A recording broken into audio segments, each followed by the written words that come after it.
90 days to collapse. 90 days. That's roughly how long it took Enron to go from a Wall Street darling worth billions to a company that didn't exist anymore. In the summer of 2001, employees were still being told, directly and indirectly, that Enron stock was a great place to park their 401k savings. By December, those same accounts were worth pennies on the dollar. Nobody outside a small circle of executives saw the countdown clock start. That's the part that should scare you. Not the collapse itself, but how invisible it was until it wasn't. Enron wasn't born flashy. It was formed in 1985 from the merger of two boring, regional natural gas pipeline companies in Houston, Texas. Pipelines. Not exactly the stuff of legend. The idea at first was simple. Move gas from one place to another and make money doing it. But the man running the combined company, Kenneth Lay, had bigger ambitions than pipe and pressure valves. He wanted Enron to be a trading company, buying and selling energy contracts the way Wall Street traded stocks and bonds. That shift from moving physical gas to trading paper promises about gas is the seed everything else grew from. Once you stop selling a physical product and start selling a promise about future value, the temptation to get creative with what that promise is actually worth gets a lot stronger. Kenneth Lay was the son of a Baptist preacher from Missouri, a man who by all documented accounts genuinely enjoyed being seen as a civic pillar in Houston, donating to charities, rubbing shoulders with presidents, chairing boards, showing up at galas. Then there was Jeffrey Skilling, hired from the consulting firm McKinsey, a numbers guy obsessed with an idea he pushed hard inside the company, that Enron didn't need to own hard assets like pipelines and power plants at all. It could just trade the rights to energy and profit on the spread. Skilling was famously blunt and competitive, and according to multiple documented accounts, he pushed a brutal internal performance review system nicknamed Rank and Yank.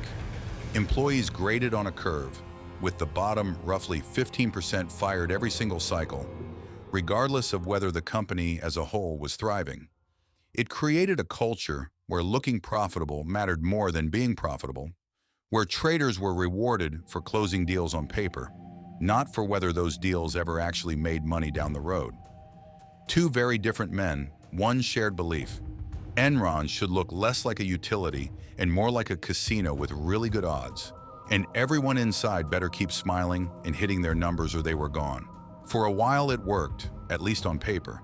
Enron pioneered energy trading as a real market, essentially inventing a way to buy and sell electricity and gas like financial instruments. Revenue exploded, seemingly overnight. Fortune magazine named Enron America's most innovative company for 6 straight years running. The stock kept climbing, analysts on Wall Street sang its praises, and executives were flown around on the company jet like royalty. Houston got a shiny new Enron tower to match the swagger. From the outside, this looked like the future of American business, a scrappy pipeline company that had reinvented itself into something closer to a hedge fund with pipelines attached. Business school professors used it as a case study in disruption. Nobody at that point was asking the awkward question of where exactly all this reported profit was actually coming from. Here's the part that turned Enron from a growth story into a crime story. Enron used something called mark-to-market accounting, basically booking the entire projected future profit of a long-term deal as revenue on day one. Instead of spreading it out over the years, the deal actually plays out and the money actually shows up. That let Enron report huge earnings on contracts that hadn't made a real dollar yet, based purely on optimistic projections about the future. And when the real cash flow didn't match the fantasy numbers on paper, Chief Financial Officer Andrew Fastow built an elaborate web of off-the-books partnerships with names like Chuco and LJM to hide billions in debt and losses, so they never showed up on Enron's official balance sheet. Andrew Fastow later pleaded guilty to conspiracy for his role in structuring these deals. That's not speculation, it's the public court record. Essentially, Enron was borrowing money and disguising it as revenue, then borrowing more money to disguise the fact that the first batch of borrowed money wasn't real profit either. By 2001, cracks were showing to anyone paying close attention. Fortune journalist Bethany McLean published an article with a deceptively simple title, "Is Enron Overpriced?" asking the question nobody in Houston seemed to want asked out loud. How exactly does this company make its money? When she tried to get a straight answer from management, she couldn't get one. Executives dodged the question on earnings calls, hand-waving about complexity that outsiders supposedly couldn't understand.